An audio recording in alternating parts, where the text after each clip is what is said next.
Hello guys, welcome back to my channel. Maison African Motives are still working on mathematics N1 level. So in this platform we shall be focusing on the question paper which was actually written in 2022, that is in January 2022. So we shall quickly rush through the question paper. So as you can see, the requirements, there is the graph paper, the scientific calculator may be used. The question paper consists of 7 pages and a formula sheet of 2 pages. Okay, so that's what we have there. All right, so we shall just quickly rush through the question paper that we are having, guys. We've got the instructions and information there. All right, so what is important here? Round off the answers to 3 decimal places unless indicated otherwise. All right, then on number 1 we are asked to simplify each of the following without a calculator. Take note, without a calculator, by using exponential laws. Okay, so how can we apply a calculator, guys, in this case? Let us quickly rush through the question and see what we are given on 1.11, which is the square root of 72 x squared plus 9x squared. All right, we all understand, guys, that we have, if you are to find the square root, it must be a perfect square.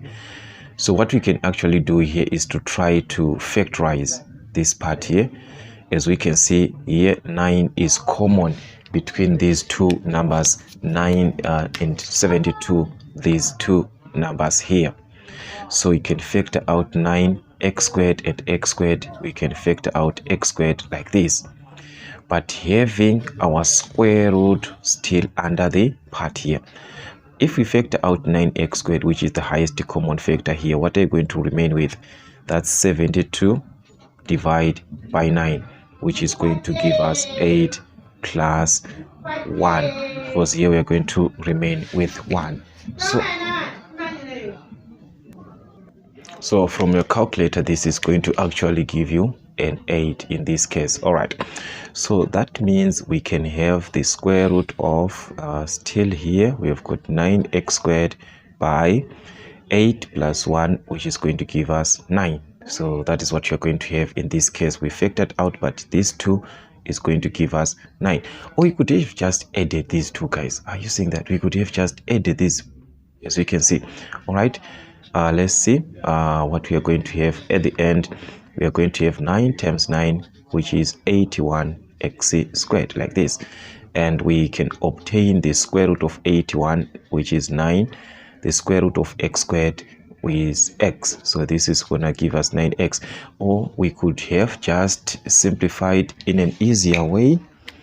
Okay, that's the easiest way that you could have done. The square root of 72x squared plus 9x squared. Okay, from your calculator, add 72 plus 9.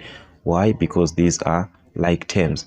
So if you add 72 plus 9, you're going to obtain 81x squared. Then square root of 81, we know that this is 9, or you can just write as plus or minus, which is fine. You can write this as plus or minus. Okay, then square root of x squared, this is from x squared. Square root is same as to the exponent of a half, so it's 2 times a half, which is going to give us 1. And to the exponent of 1 cannot be written. You can just leave it as x, like that. So that's how, guys, these questions can be asked. Actually in this case, that's the question what we had. So the other part is to simplify again on 1.12, and we've got 3 marks for that. Okay, so this time we are given something like x to the exponent of minus 4, y to the exponent of 1 over 4, like this, and we have got z, everything to the exponent of 4. Okay, I talked about this part previously in the question papers that we did, where we will be given an exponent which is outside of the bracket. This exponent is going to multiply each and every exponent inside the bracket. This z is same as to the exponent of 1, so this will multiply a 1. So that is what you're going to do, guys. So this is going to give us x to the exponent of, you multiply minus 4 times 4. This is what you're given, minus 4 and 4. which is minus 16 from your calculator. Then you've got y to the exponent of 1 over 4 times 4. So you're going to multiply 1 over 4 times 4. So from your calculator, this is going to give you 1. So this is y to the exponent of 1, which is same as y. Okay, 1 times 4 on z, which is to the exponent of 4. So we have to the exponent of a negative here, which is 1 over, from our laws of exponents, to remove negative is 1 over x to the exponent of 16 times yz to the exponent of 4, like this. So this is just like over 1. So take note, guys, this is the one which is having an exponent of a negative, so it's the only one which you're going to write in the denominator like that. So this one is going to multiply this so that you can combine it to be yz to the exponent of 4 over x to the exponent of 16. So that is what you're going to have in this case. So as you can see, guys, applying the laws of exponents is very, very important, to know the laws of exponents that you can use and how to apply each and every law that you're given. All right, on 1.2 we are given simplify each of the following without a calculator, also without a calculator, by using logarithmic laws. So whenever you're given this type of equation, definitely you have to cross-check along the laws that you can actually apply. And which are the laws that you can actually apply in this case? All right, let's just take our question, guys, and see what we are talking about. In this case, we have the logarithm of 150 in this case, which is in base 5, minus the logarithm of 6, which is actually also in base 5. All right, and we are being told to apply the laws of logarithms. All right, so the first thing that we can do is ask ourselves, which law can we apply? If we are to cross check here, the bases are the same. We have got 5 and 5, so we know that from our laws of logarithms, if the bases are the same, definitely you are going to subtract. We are going to divide. If we are subtracting like this, okay, we will divide the numbers, which is m over n, like this, in base x. So that is the concept that you are going to do in this case. We have to divide the numbers 150, this number and this number here, over 6, like this, still in base 5. All right, so that means we can obtain an answer here. If you divide these two, you're going to obtain 25 in this case. This is going to give us 25 in base of 5. All right, so this is what we can have. So how can we simplify further the logarithm of 25 in base 5? Okay, remember we talked about this condition of writing a number and a base in the same, which gives us a 1. So that is what we are going to target, this 5. Since we are given a base of 5 here, we have to change that 25 to a base of 5. So this can be written as the logarithm of 5, since we want to write this number in terms of 5. So it will be 5 to the exponent of 2. Remember, guys, 5 times 5 gives us 25. So that is 5 to the exponent of what? Of 2, which is in base 5. All right. Then we talked about this condition. Whenever you're given an exponent, you have to drop the exponent. So it's going to be 2 log 5 in base of 5, like this. And the logarithm of a number in base of that number gives us a 1. So which means this part is going to give us a 1. This whole part, this one, is going to give us a 1. So it's 2 times 1, which is actually going to give us a 2. 2 times 1, which is a 2. So that is what you're going to obtain, guys, as the final answer there. We have applied all the laws according to the questions. We have to apply the laws. That's how they just play around these questions, guys. If you are to cross-check properly, you see that they are just playing around these typical questions All right, what about the other one where we are given on 1.22? All right, this time we are given the logarithm, or that is 4 log there. There is 4 log the square root of 3 in base 3 plus the logarithm of square root of x in base of square root of x, like this. Okay, so it can seem like it's a challenging question, but there's nothing there, guys. What are we supposed to do? What are we supposed to do? Definitely have to apply the same laws and the same concepts that we had previously. Okay, let us start here. The square root of x. From our laws of exponents, we know that the square root of x is from x to the exponent of a half. So the square root of 3, this one means we have got 4 log 3 to the exponent of a half, like this, from this law, which is in base 3. All right, plus we've got logarithm square root of x in base square root of x. Okay, we are going to apply the same thing here. As we can see that the number and the base are the same, we are going to obtain a 1. So this one is going to give us a 1. This whole thing is equal to 1 because the number and the base are the same, so we're going to obtain a 1 there. All right,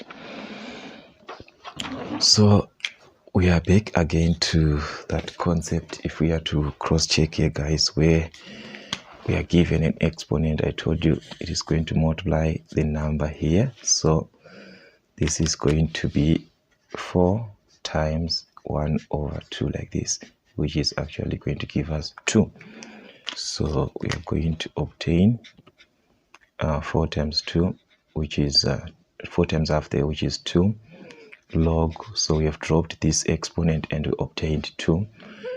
And we are given 3 and 3 here. So we're going to be left with 3 base 3 plus a 1. All right. Back again, the law, again this one, the number and the log are the same, so which means this one is going to give us a 1. So that will be 2 times 1, which is 2. This one is 2 and this is 1, so it's 2 times 1, which is 2, plus this one, and everything is going to give us a 3. So as we can see, guys, that is going to be the final answer or the resultant from what we are given there. So it's something which is important that you apply the laws that you're given, the laws of logarithms, and also applying the same thing even with exponents. There is most times a great relationship between the two. All right, then write the following in logarithm form. Okay, guys, we know that in logarithm form it's the log of the number that you are given, which is 64, in the base.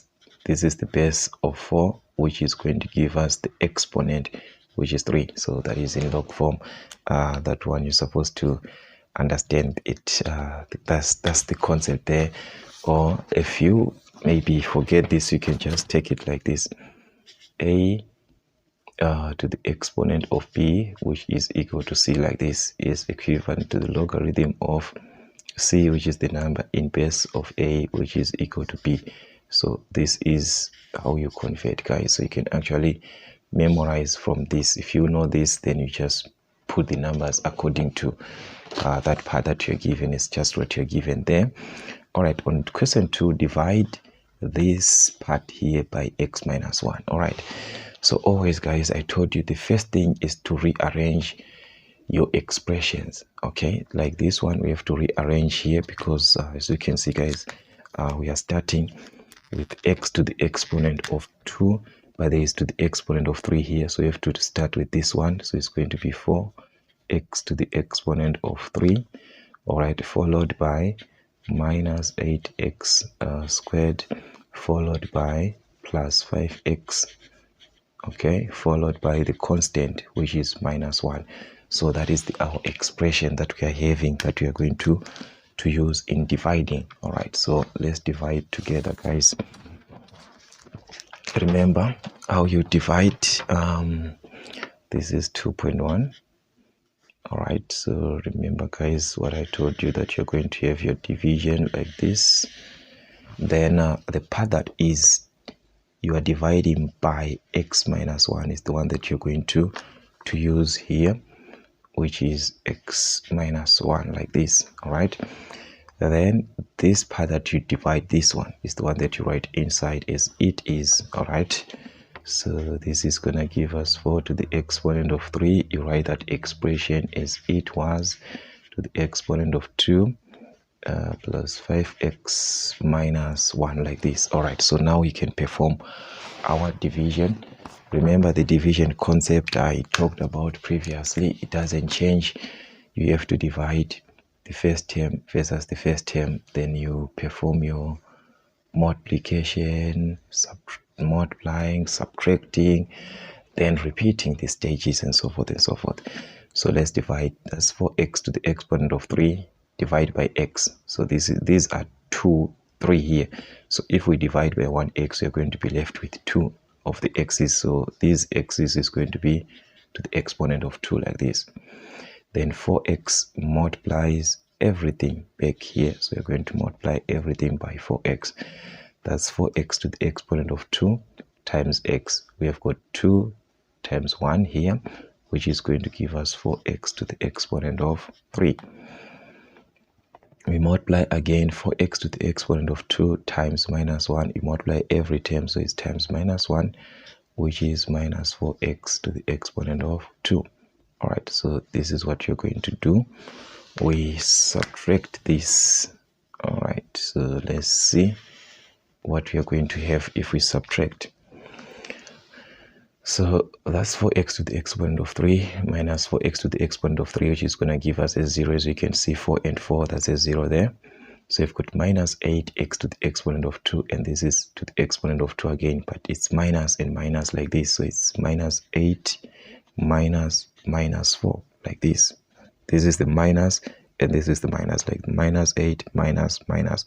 So from your calculator, this is going to give you a minus 4, because you're simply saying minus 8 plus 4, which is minus 4. So it's going to give us minus 4 x squared, because there is x squared here.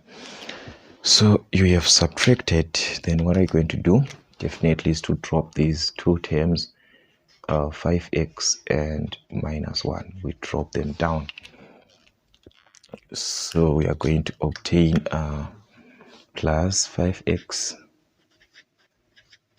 minus 1. All right, we divide again.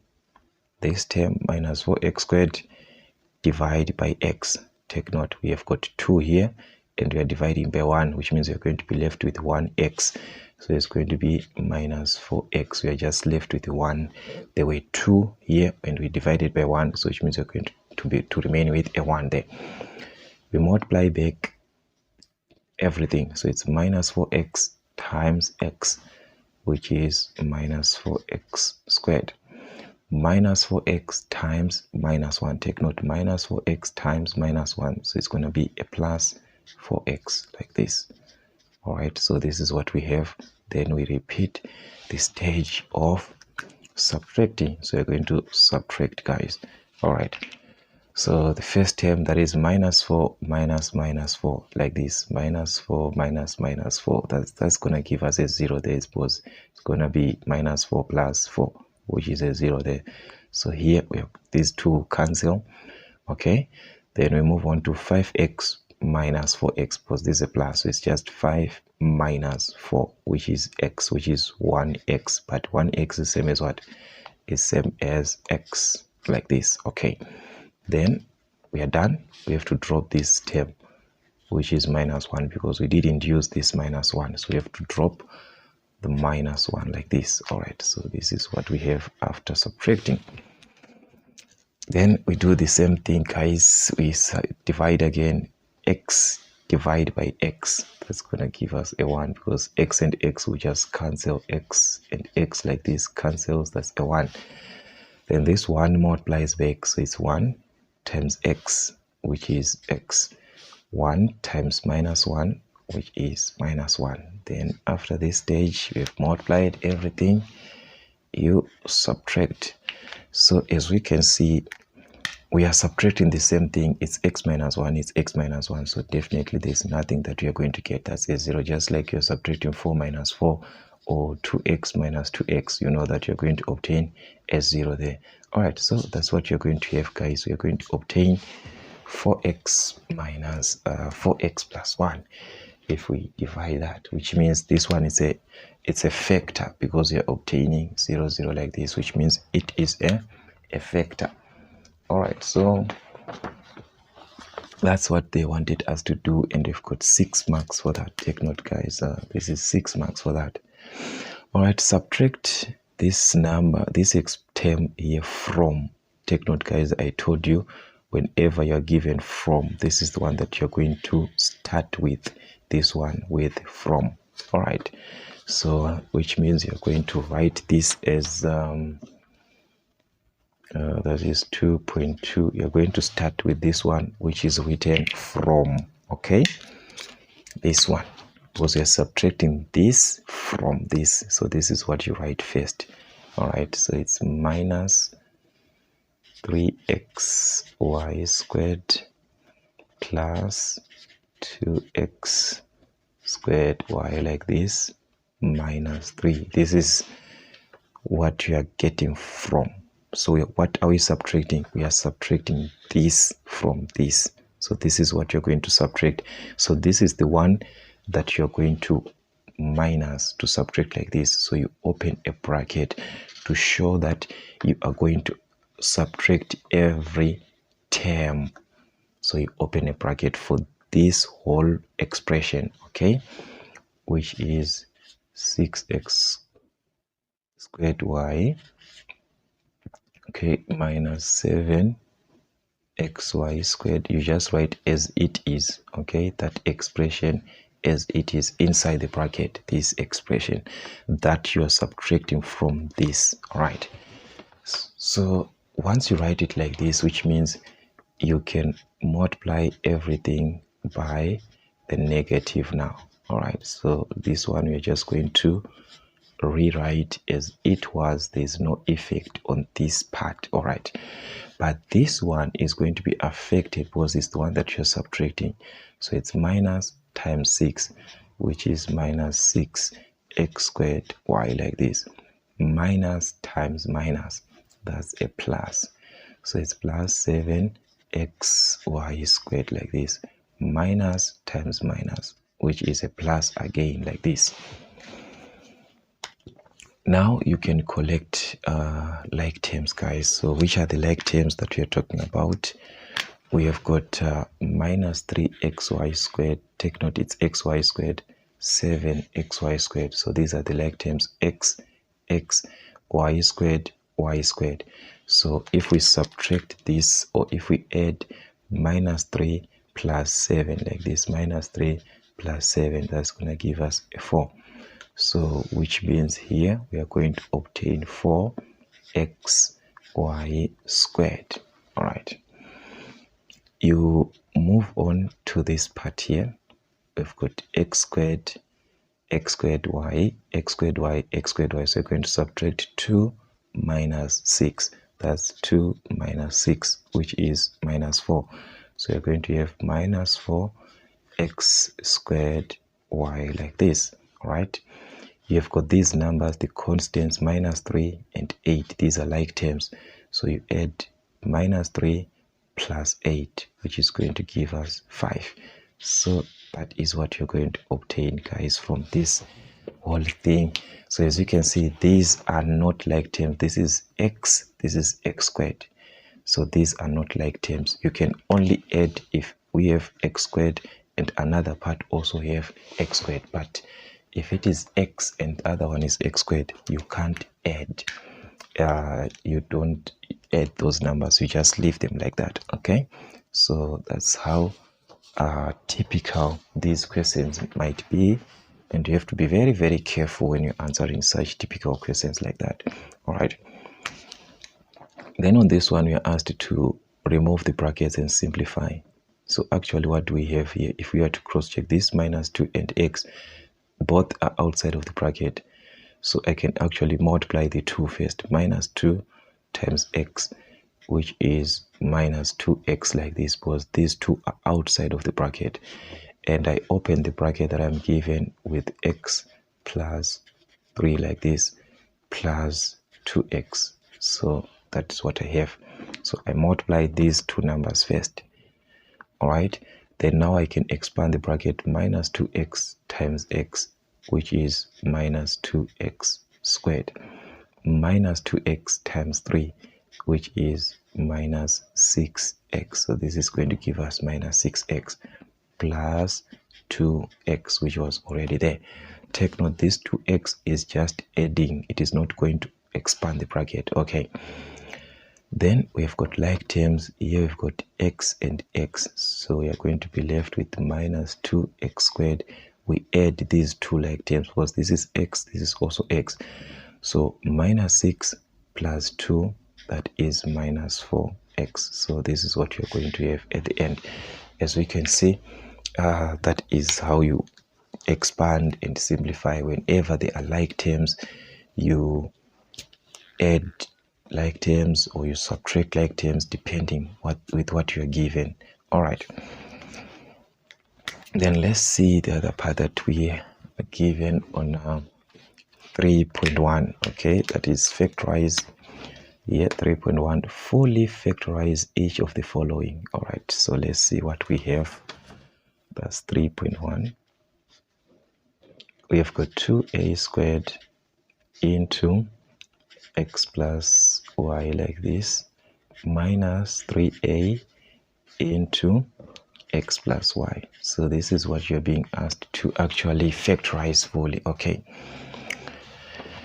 so if I am to cross-check properly, I will see that already this part of x plus y and x plus y is already common.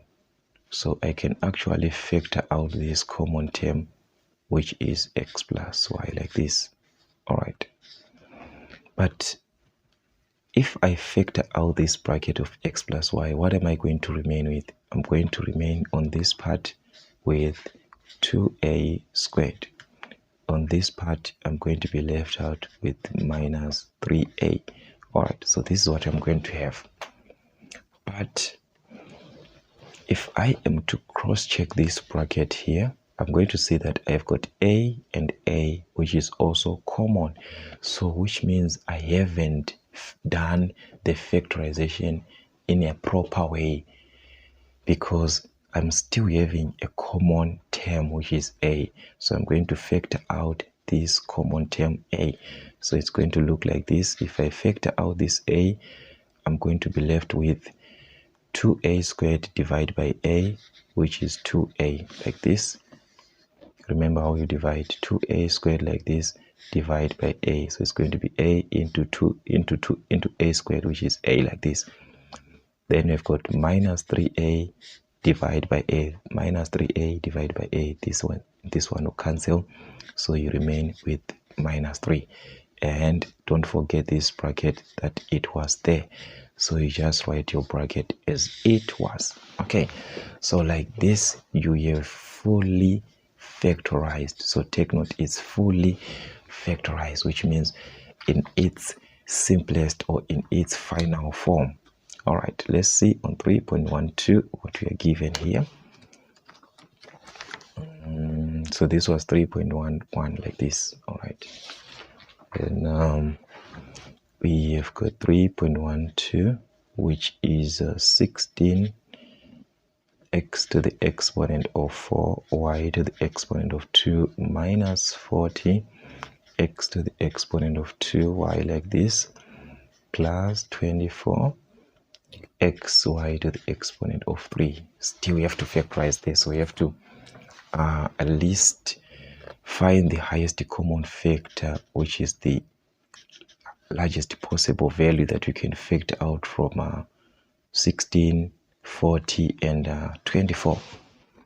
All right, which is, in this case, we can try the numbers, but in this case the highest number that we have is 8. That is the highest common factor for these numbers, it's 8. All right, then you cross check here. You've got x, you've got x, you've got x. But which one are you going to take? You're going to take the one with the smallest exponent, which is the smallest power, which is this one, x. Take note, I told you about the highest common factor, that you take the one with the smallest power or the smallest exponent, which is the same here. We are going to take y there, which because it's common. So that's our highest common factor. The one that you factor outside should be the HCF of these terms. All right.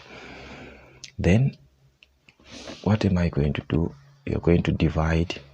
Remember how you factor, divide this term by this term. So it's actually like this: 16 x to the exponent of 4, y to the exponent of 2 over 8xy, like this. So 16 divided by 8, that is going to give us 2.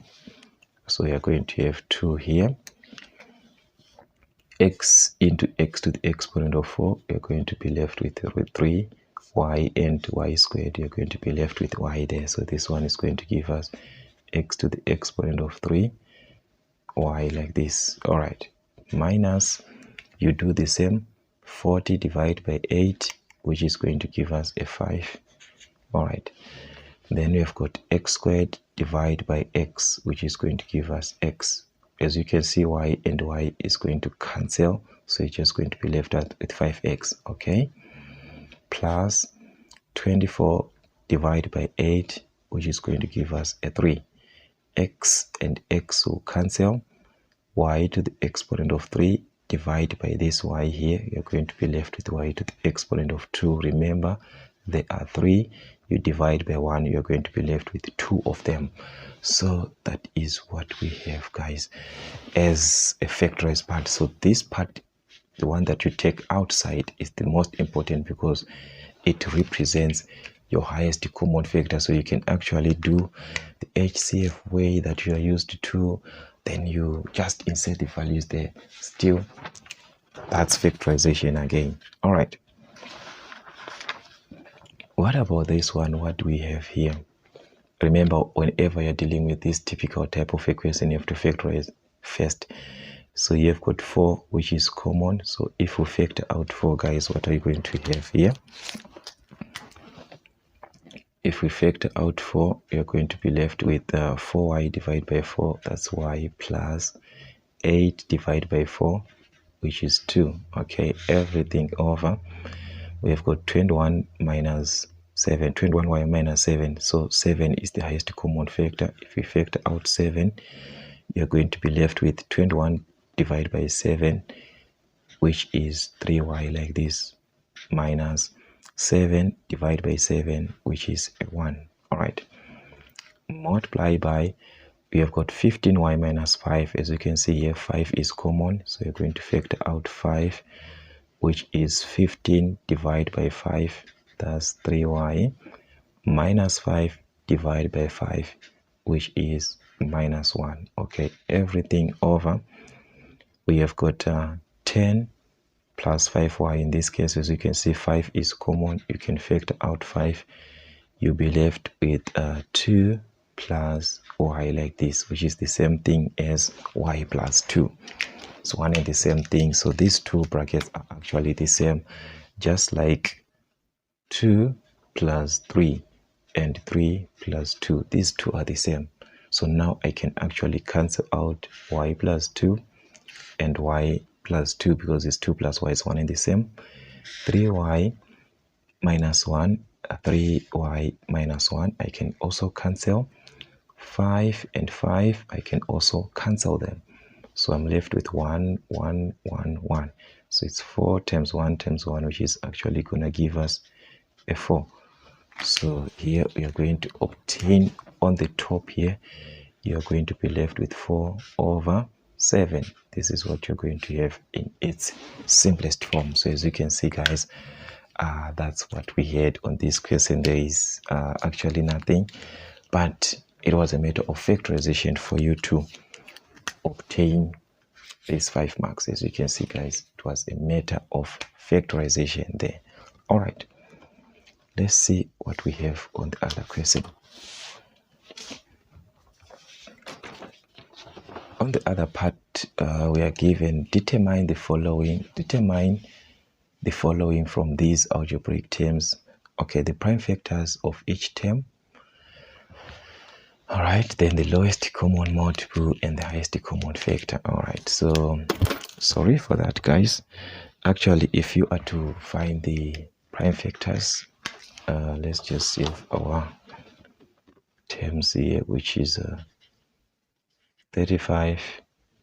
We know that 35 is a product of its prime factors. You can actually divide this by the smallest number, which is actually 5, and thus 35 divided by 5, which is going to give us a 7. Then as you can see, we can't use a 5, so we have to use 7. So it's 7 divided by 7, which is 1. So these are the numbers actually that you can use to get 35. So that's 35, x to the exponent of 3, y to the exponent of 2 is going to give us, this is 3.31. All right. So that's the prime factors now. So this is 5 and 7. So that's 5 times 7. All right. Then these ones, you just multiply them as they are, times x to the exponent of 3 times y to the exponent of 2. That's a product of its prime factors.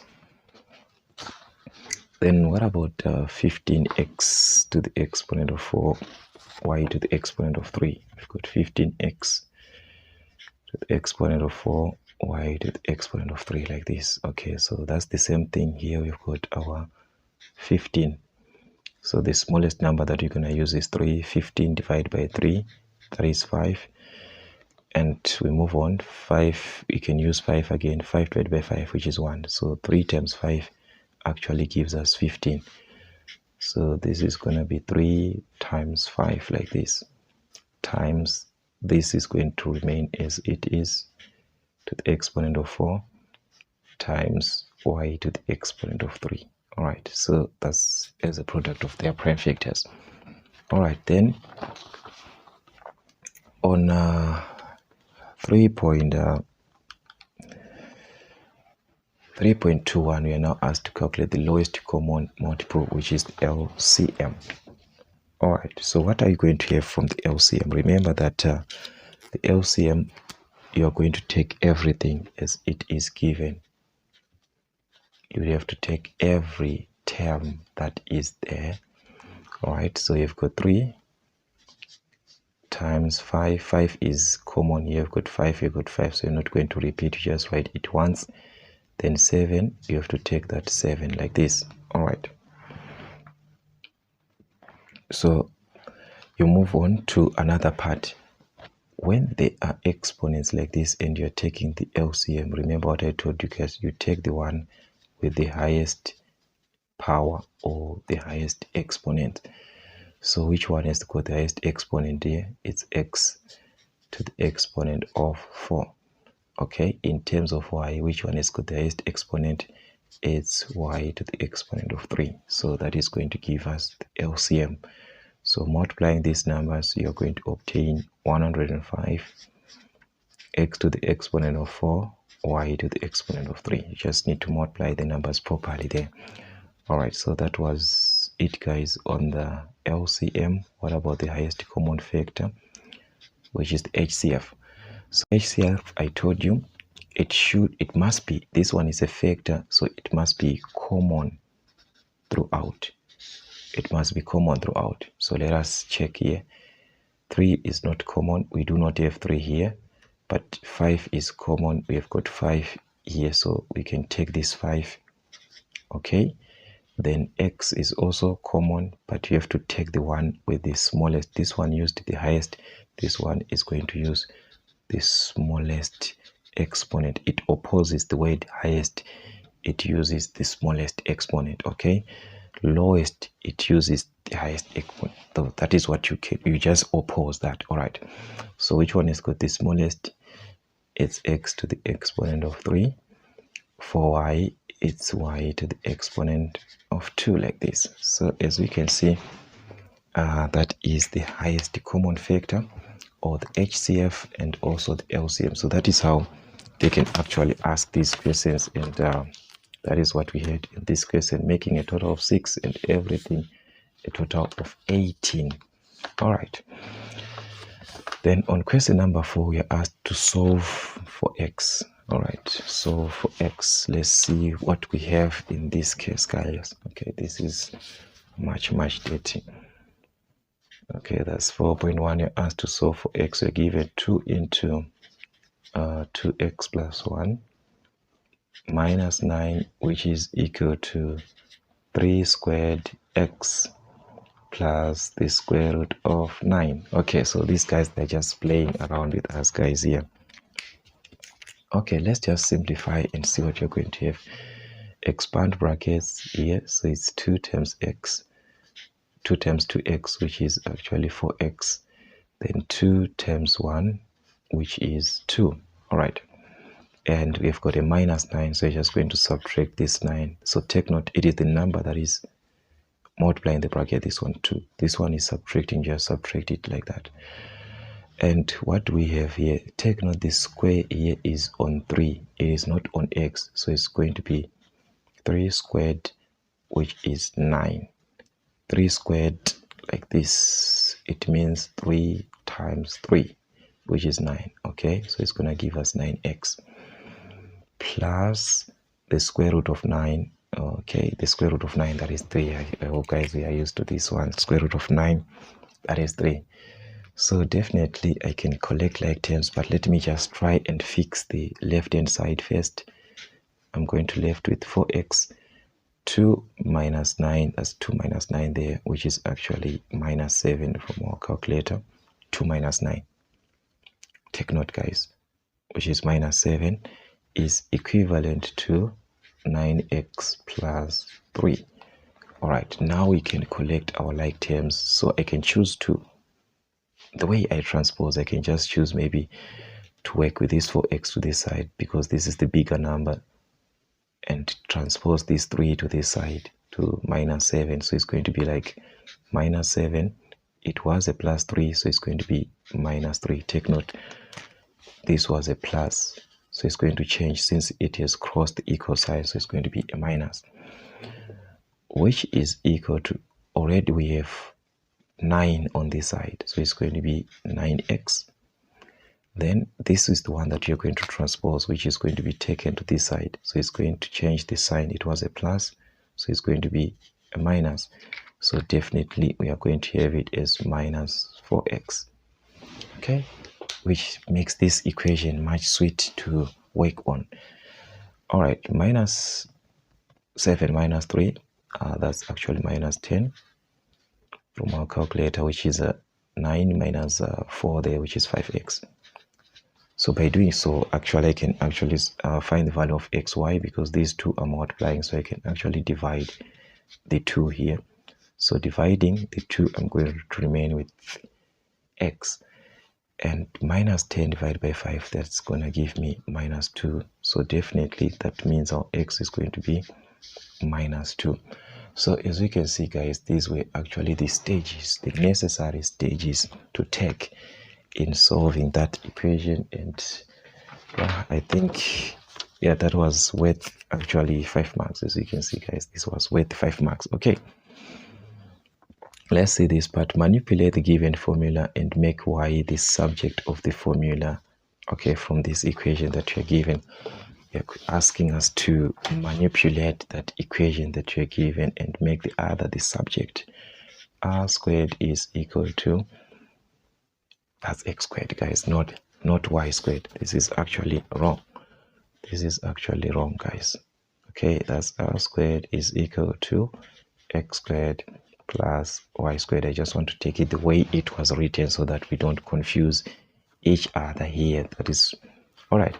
So how can we make y the subject guys? Since this y is already having a positive, I'm going to leave it on this side, then transpose this to the left hand side, which means I'm going to have r squared minus x squared because it was a positive, which is equal to plus y squared is just the same as y squared, like that. All right, so in order to determine the value of y now, I have a square there. So how do I remove that square? I have to introduce the square root both sides to neutralize this square, so these two can cancel. I have got y, which is the square root of which I know that the square root of any number is a plus or minus. So that means our y is going to be plus or minus the square root of r squared minus x squared. Just like a is equal to b, b is equal to a. It's one and the same thing, guys, if you are to take a closer look. Yeah, it's just one and the same thing. So you can have it as plus or minus, or you can just leave that plus or minus. It's just one and the same thing there. Then use the answer in question 4.2. Substitute the following values to calculate the value of y. So you have to substitute when r is 39, when x is 2 to determine the value of y. So this one is just a matter of substituting because you're already given the formula there. So that is 4.3.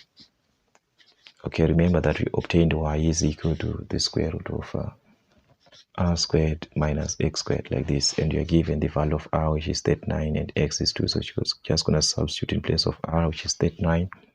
So y is equal to the square root of 39 squared minus x, which is 2, which is going to give us 2 squared, like this. So definitely this one is a matter of your calculator, so I don't know if it is going to be clear. Let me just put it here. So like this, it's square root of 39 squared, like this, minus 2 squared. Simply using a calculator, you can obtain that decimal, guys. This is what you're obtaining, which is 34, something like that. So that is what you're going to have as the value of y, which is 38,949. If you round it to 3 decimal places, that's gonna change to a 9. So that's what we had on this one. All right. Then on 4.4, you're given that 6 less than 3 times a number is 42. What is the number? Okay, let's start again. 6 less than 3 times a number. Okay, so let's start with the number first. Let's start with the number. Let the number be x. Let the number be equal to x. Okay, so we are given that 6 less, which means 6 minus less, which means we are subtracting. So it's 6 minus, like this, 3 times a number, which is this number. So 3 times, which means you are multiplying by 3. So it's 3 times x, which is 3x. That's 3 times you multiply, is 42. So which means this is equal to 42, like this. So it's an equation, this one, that you're supposed to solve. So how am I going to solve this type of an equation? That's the question. Okay, I'm just going to transpose this to the right hand side. So I'm going to be left with minus 3x is equal to, definitely I'm going to subtract 42 minus 6 because it was a plus before. So 42 minus 6, that's 36 from your calculator. Okay, divide by minus 3 by minus 3, each and every term. This will cancel each other so that we can find the value of x, which is 36 divided by minus 3. This is actually going to give you minus 12 from your calculator. So that means the number that we are talking about is x, which is minus 12. So therefore the number is minus 12. That is the number that we are talking about there. All right, then let's see what we have here on 4.5. A flywheel is a diameter of 800 millimeters and rotates at a speed of 18.3 meters per second. What is the rotational frequency? Okay, so we're asked to calculate the rotational frequency in this case. Okay, we are given a hint in this case where to use the formula V is equal to pi dn. All right, so this is the rotational frequency, which is n, which is actually going to be in revs per second. We can actually have this in revs per second. So here we got 800 millimeters. These are meters per second. So definitely I have to change these meters to meters. So millimeters to meters, remember you divide by 1000. So it's 800 divided by 1000, which is 0.8 meters. All right. So using this formula, I'm going to just make n the subject, which is I'm going to divide by pi d. So that means my n is going to be v over pi d like this, where d is the diameter and v is this linear speed of 0, oh no, it's 18, of 18,3 meters per second over pi d, which is pi times the diameter in meters, which is 0.3, like this. All right, so that means actually this is a matter of a calculator, 18,3. All right, sorry, that's 18,3 like this over pi. Take note that's pi times 0.3. All right, this is what you're going to obtain, 19,417 if you round off properly there. 19,417. This is what you're going to have, which is actually the n there represents the revs per second. If you are to cross check here, guys, I want us, okay, correct this part because this is actually 0.8 here. So this is 0.8, guys, this one. All right, so I hope someone managed to see that part. All right, so this is 0.8 like this actually, which is 7.28. Yeah, so this is 7.28 there, which is revs per second. You can just use 81. Okay, so that's it, guys, from this part. And also here, I want us to cross check because it's 6 less than 3 times a number. 6 less than 3 times a number. So this is the number first minus 6, guys, like this. Not because 6 is the one that we are getting from 3 times a number. So I just want us to also correct this part here. So this is gonna be 3x is equal to 48, then divide by 3 by 3. Okay, yeah, divide by 3 by 3. So x is going to give us a 16 here. Oh, so that just cross check the English there, guys, yeah, and so forth. But so you just correct this one, okay, just correct because it's 6 from the number, so it's 3x like this. All right, so that's what we had from this part here. And sorry, let's cross check on question number 6. We are also given something there on question 6. Give 2 conditions. We are given this triangle. Give 2 conditions to make 2 triangles to be in similar. What are the 2 conditions that can make triangles to be in similar? We know that similar figures can be because of equal angles. It can be because of equal angles. If the angles are equal throughout, therefore the triangles definitely will be similar. Or it can be given same sides, and it can be of same sides. So that is can be the condition, like you have a triangle which you got same corresponding sides. Those conditions can actually give these triangles to be similar. Calculate the magnitude of angle CDE. Okay, that's CDE, which is this angle here, with reasons. So what are the reasons that you're going to use to calculate this CDE? Okay, so let's start with the first thing here, guys, that I want you to see. This angle here, this one, is on a straight line with 110. So you can actually find angle DCE. Okay, DCE, this one, because it's on a straight line. So it's going to be 180 minus 110 degrees, which is actually 70 degrees. So the reason that we are having there, these are angles on a straight line. Okay, angles on a straight line. This is not just a line, but it's a straight line. So now to find this angle at D, this one that we need to calculate, as we can see, we are going to have this CDE, all right, which is this angle CDE. These angles are actually angles in a triangle, and we know that angles in a triangle add up to 180 degrees. So that's going to give us 180 degrees minus the angles which are in a triangle, that's 70 and what, and 42 there. So we're going to have 70 degrees plus 42 degrees, like that. Okay, so that's going to give us something in this case,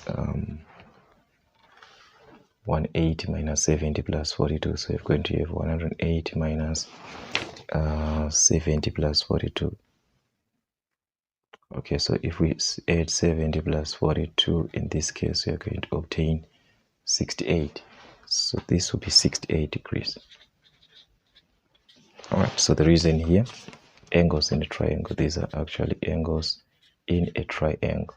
And you know that angles in a triangle, they add up to 180 degrees. Okay, then calculate the length of CD. This CD here. Okay, so you can actually take this from similar figures if you are to cross-check that these are similar figures, because this is 110. Definitely this angle here and this angle here is going to be the same. This one and this angle here and this angle here will be the same, and this will be the common angle for both the triangles.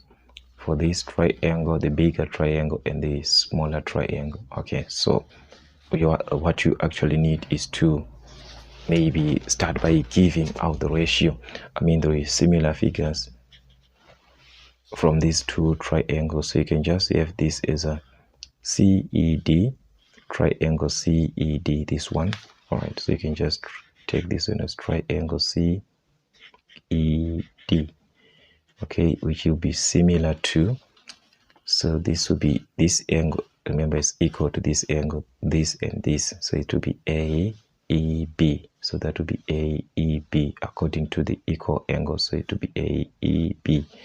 So it's triangle AEB. Then we can have our ratio of sides, that's CE over AE is equal to ED, like this, over EB. So this will be EB, which will be equal to CD over AB. So this will be AB, like this. All right. So definitely I can substitute what I'm having, CE and AE. Do I have something here on CE?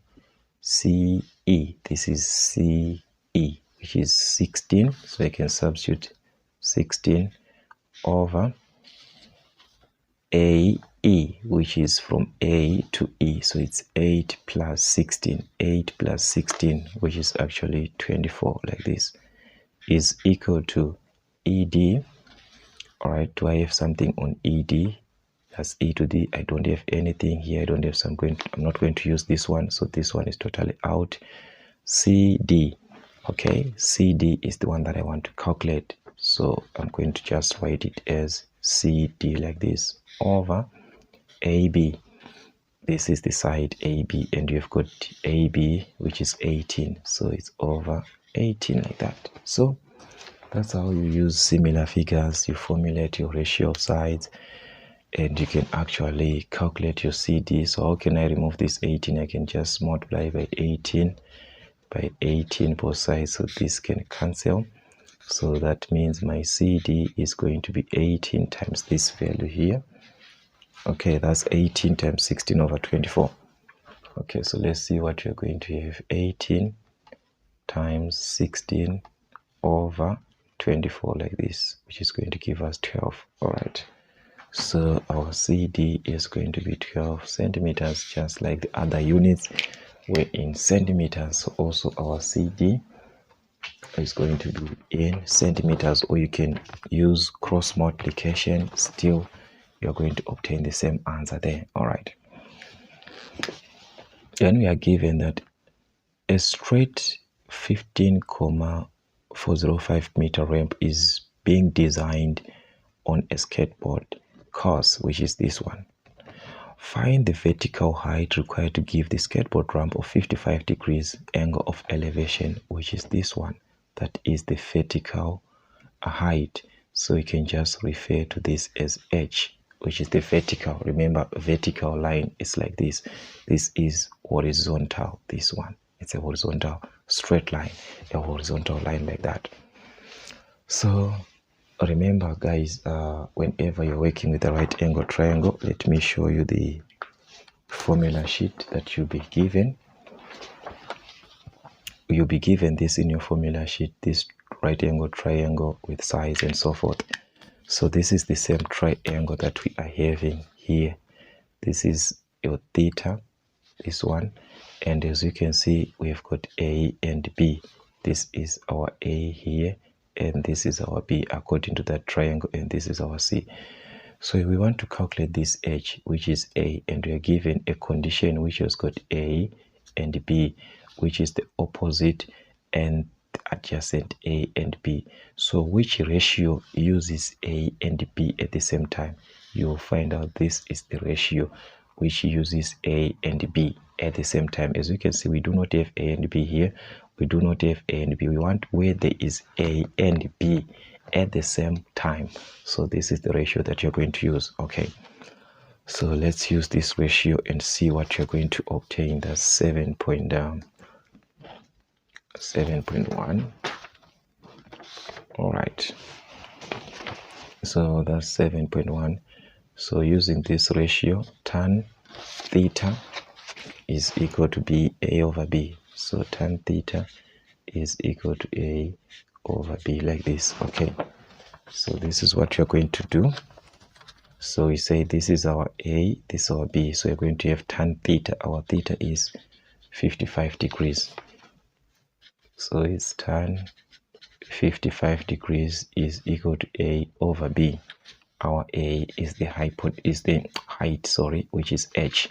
So this is our height h, which is opposite, over B, which is adjacent. This B is 15, this one is the one that you're going to write 15,405, like this. So that's what you're going to have. So how can we calculate the h? We can cross multiply, because this is same as over 1. So let's cross multiply like this. 1 times h, that is h is equal to 15 point, this times tan 55 is going to be 15.405 tan 55 degrees, like this. All right, so this one also, it's a matter of you and your calculator again, which is 15,405 tan 55. So this is tan like this here. Make sure that your calculator is in degrees. There's a D there, so it's tan 55 like this. All right, so you're going to obtain 26,0 which is gonna give us something like 22, guys, or 22,001, because this can change, 6 can change that to 1, which is in meters. So that is gonna be the vertical height. Okay, so that is what we're given there, guys, to find the vertical height, which is this one. So you just look for a ratio. Okay, simplify the following without a calculator by using special angles. Take note, by using special angles. Sine 60, whatever that we have, let us just write this down, 7.2. So this has nothing to do with this triangle that we did. This one is now another question. Sine squared 60 degrees plus 5 over 4. This is what you're given, something like that. Okay, and this is your special angles here. All right,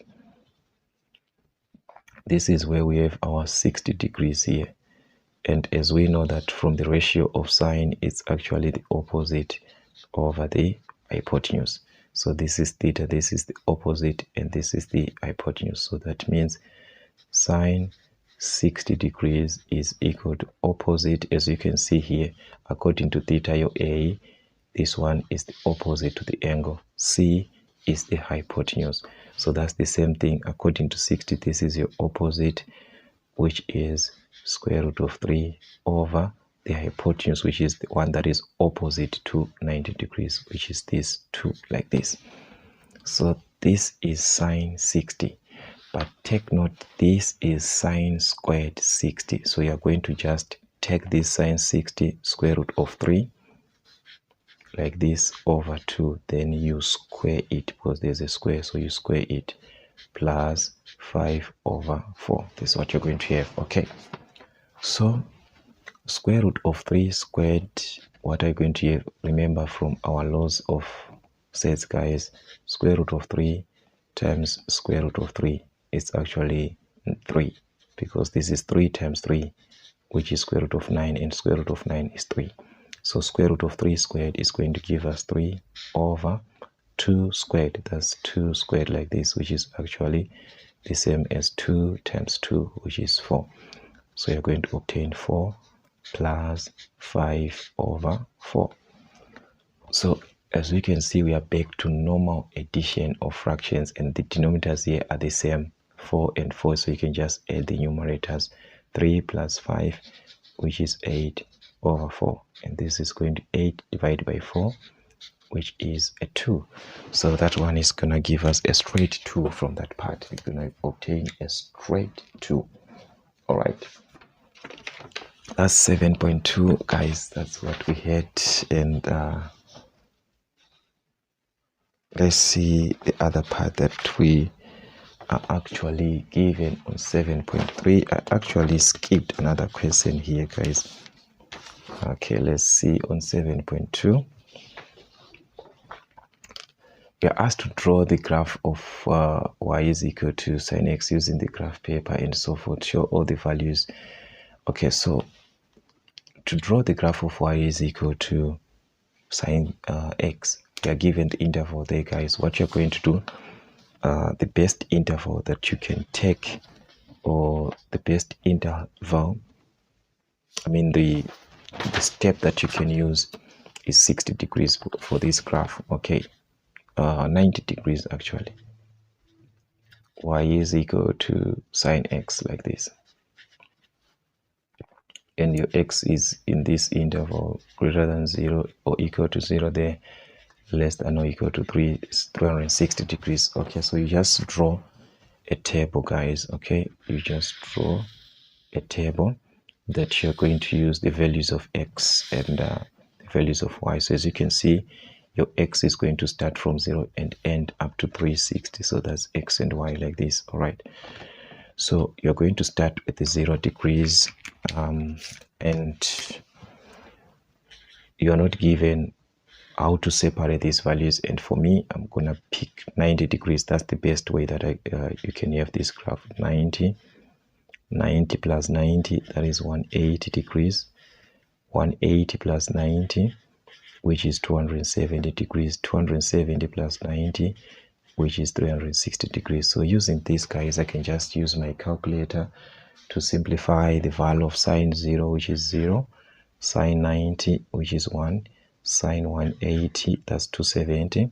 You're substituting this 270 in place of x, so it's sine 270, which is minus 1, sine 360, which is a 0 there. Sine 360, guys, that's a 0. Okay, so this time, guys, I do not have a graph paper, but I'm just going to show you how it's supposed to be presented on your graph paper, because you'll be having something like this. You just draw a suitable scale. These are the values of y, and these are the values of x.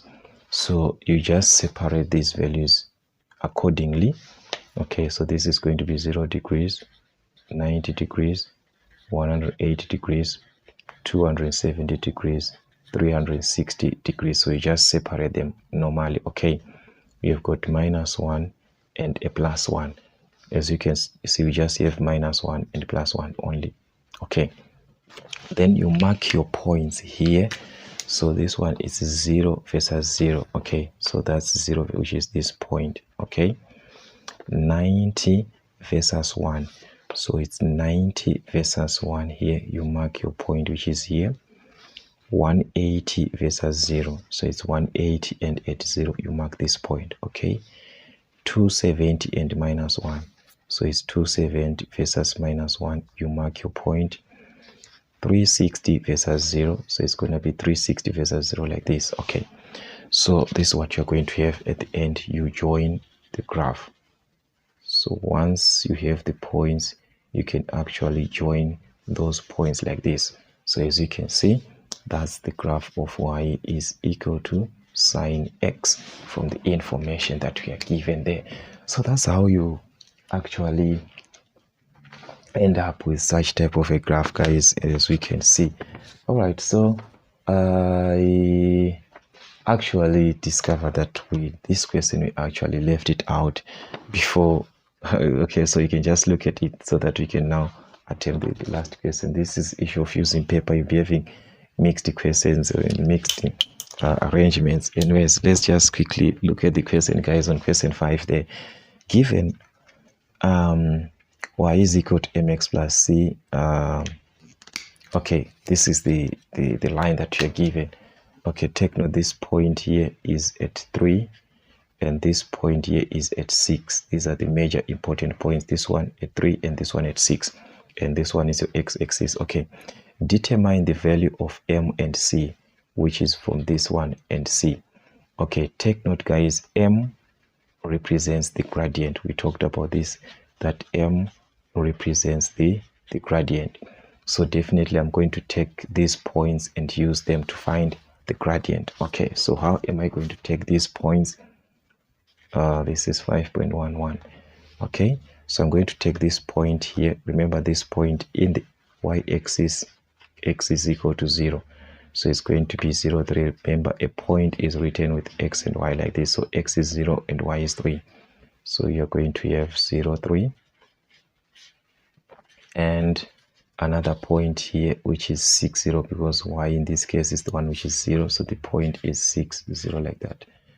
So, and m is the gradient, which is the gradient, remember, it's y2 minus y1 over x2 minus x1, the increase in y over the increase in x. That's our gradient in this case. So you can just name our points here, which are going to be x1, y1, x2, y2. So there are so many ways that we can actually do, but for most of us who are used to this, that's why I'm using these longer ways. Okay, so that's y2 minus y1, which is 0 minus 3 over x2 minus x1, which is x2, that's 6 minus x1, which is a 0 like that.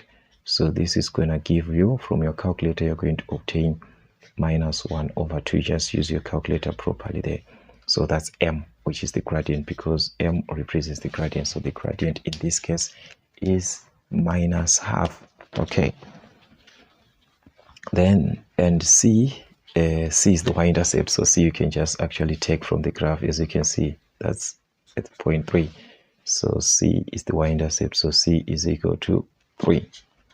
Okay, c is the y-intercept, which is a 3. Okay, then determine the equation of the graph. So we have the gradient, we have the value of c, so you can substitute, which is 5.12. Now we need the equation. So we are given that the equation is y is equal to mx plus c. So y is equal to m. We have got the value of m here, which is minus half. So it's going to be minus 1 over 2x plus c, the value of c, which is 3. So we're just going to add our 3 like this. So we've got the equation just like that, guys. Okay, determine the coordinates of the x-intercept. Okay, the x-intercept, we talked about this one. This one is 6, 0, so it's fine this type. What is the name of the graph? Okay, so as you can see, this is a straight line. So it's a straight line or it's a linear function. So this one is a straight line or a linear graph or a linear graph. All right, does the graph has a positive or negative slope? So the slope is the gradient. So as we cross-checked, that ours has got a negative slope because the gradient is negative. So this one is a negative. So it has a negative. the slope is the gradient, so it has a negative slope. All right, so that's what we had there. Then on given this equation, write down the equation in standard form. Okay, so this is from the hyperbola, guys. We know that this is 2 1 like this. We have to write our equation like y is equal to a over x like this. That's a hyperbola. So what am I going to do? I can actually transpose this because we are given 3xy like this minus 6 is equal to 0. So I can transpose 6 to the other end. Is going to be 3xy is equal to positive 6. Then since I want to remain with y, I'm going to divide with 3x. I'm going to divide with 3x so that these two can cancel. I have y which is equal, but I can divide 6 divided by 3, which is actually 2 over x. So that means y is equal to 2 over x. That is the standard form of the equation there. All right. Then we are asked to complete the table for the given graph and determine the values of a and b, c, and so forth. Okay, so as you can see, this is just like a table that you're given for -4, -5, which means we've got -4, -3, -2, -1. So that is what we have, guys, -4, minus, and so forth. So our a is going to be -4, our c is going to be -2. So to find the value of b, we just substitute. When x is -4, you just substitute into the equation there, because we are now having, remember, our equation is now 2 over x. So you just substitute the value of x. So it's 2 over x, which is -4. So in this case, we've got -4 like this, which is going to give us -0,5. All right. So this is going to give us b, which is -0,5. We do the same when x is -2. We substitute the same into our equation, 2 over x. So it's 2 over -2 like this, which is -1. So we are going to obtain d, which is -1. So that's what you're going to have. So we've completed the table. As you can see, use the table in question to draw the graph on graph paper. So this one, actually, guys, we need the graph paper. And as I said, guys, in this class, I do not have the graph paper for today. So I'm just going to present it this way. You understand what I'm trying to have this, so that actually you can just do it when you've got the graph paper there. So on your graph paper, as you can see, guys, in fact, we're not supposed to have this longer because we've got only negative values in terms of x. So you've got only negative values. So you can just say -1, -2, -3, -4, -5, something like this, and 1, 2, just. And the values of y also, they are all in the negative. So you can just choose to have your -1 and your -2 like that. Okay. So the first point is -5 minus 0,4. So you count -5 minus 0,4. You just count 4 boxes going downwards. So that is where you're going to have your -0,4. Those small boxes, you count 4 of them. Okay. Then -4 minus 0,5. This time at -4, you count 5 boxes, those small boxes like that. Then -3 and so this one is just target even -0,7. Okay, so it's -3, just target -0,7. You count those boxes and so forth. -2 and -1 and -1 and -2.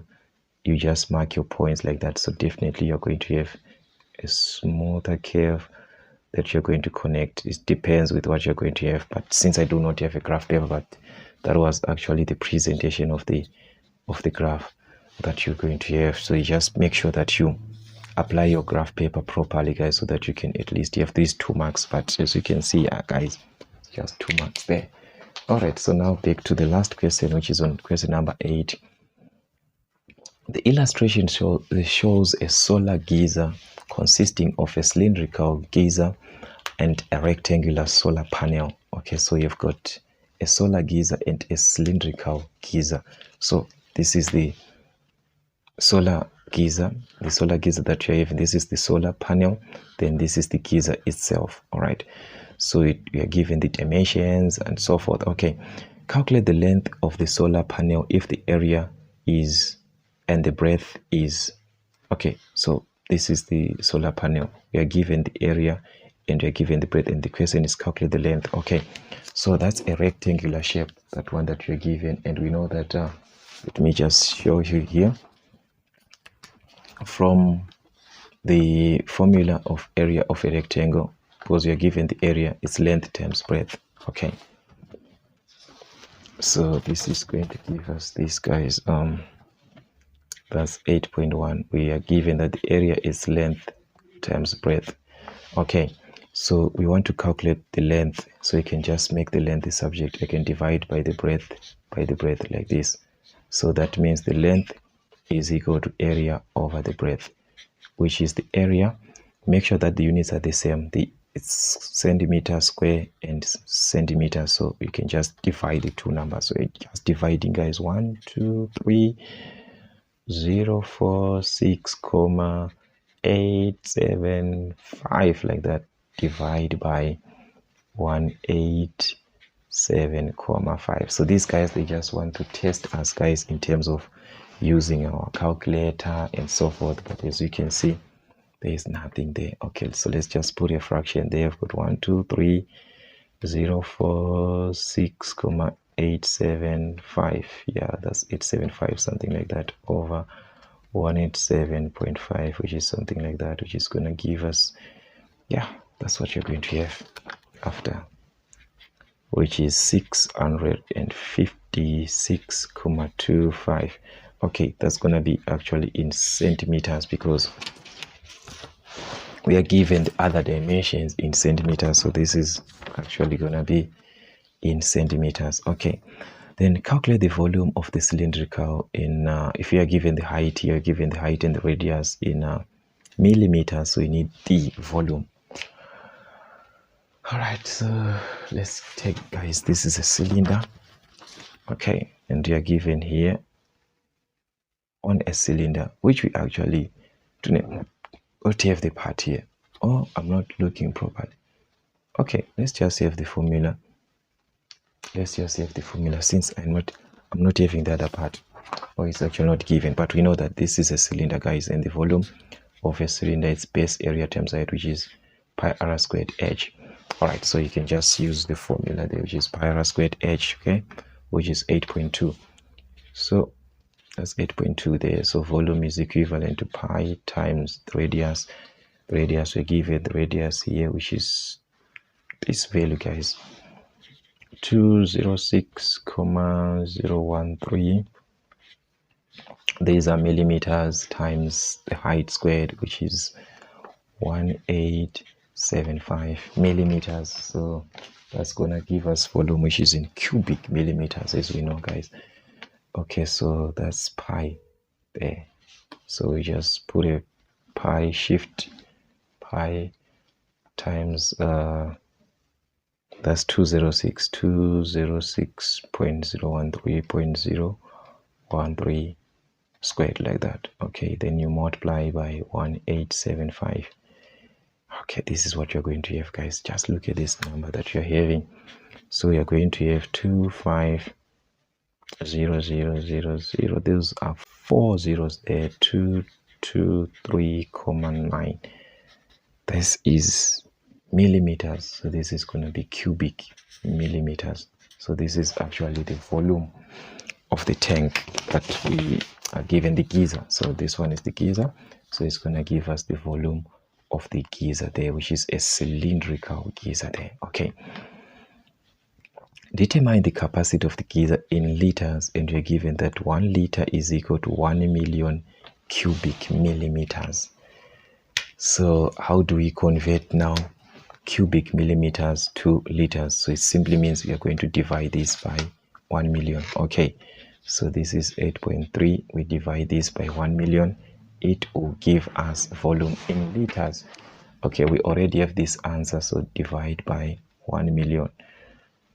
Okay, that's 36 like that. So you're going to obtain 250 comma something something, which is 250 liters.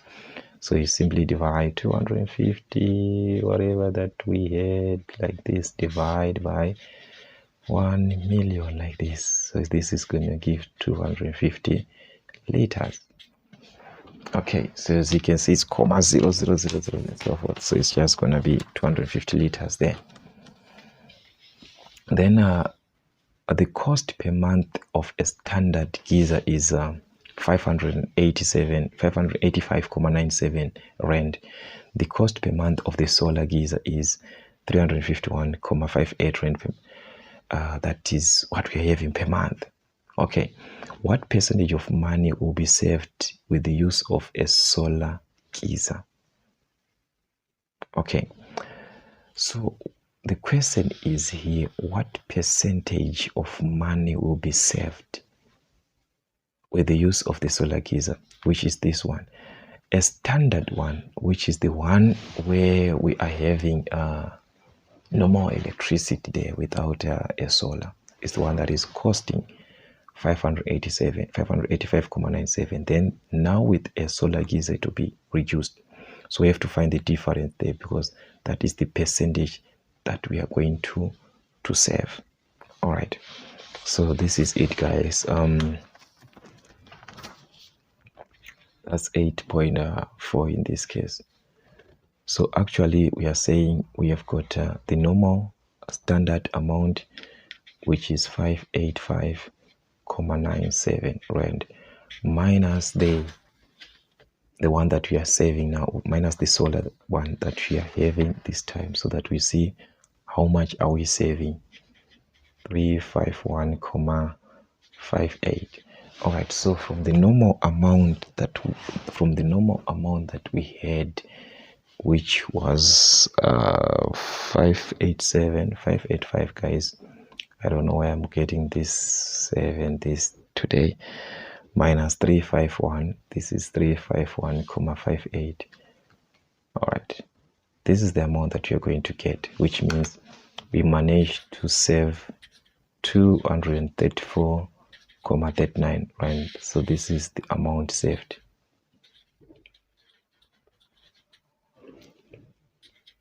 All right, but the question is not about the amount which is saved.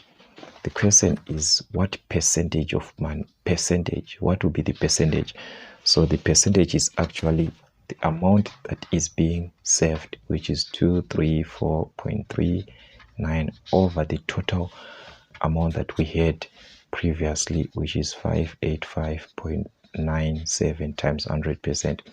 Definitely we are going to have the amount that we saved. So it's simply here we already have this part, so it's simply divide by the answer, divide by 587, that's 585.97 like this. Then whatever that you get, you multiply by 100%. So it's gonna be 40.0000, which is 40%. So this is now the percentage saved, which is 40% saved. All right, so that is what you're going to have in this case. That's how you can actually tackle these typical questions. And as you can see, it's 4 marks, and everything on this question is 11 marks, completing a total of 100 marks in this paper. So as you can see, guys, it's very, very important to understand concepts, formulas, the interpretation of a formula. How do you interpret a formula? How do you substitute values in the formula that you're given? Working with units, basic measurements of units, conversion of units, and the use of formulas that you'll be given in your formula sheet. So it is very, very important that you understand your formula sheet. Whatever that you're given in your formula sheet, you must understand it, and the application or the use of these tables, these triangles that you're given, the cylinder, the sphere, the theorems of Pythagoras, and the special angles. All these you must be able to understand them. All right, so that's it, guys, from Memo African Motives. So we're working with the question paper which was written in February 2022 exams. So that's it, guys, from Memo African Motives. till we meet again.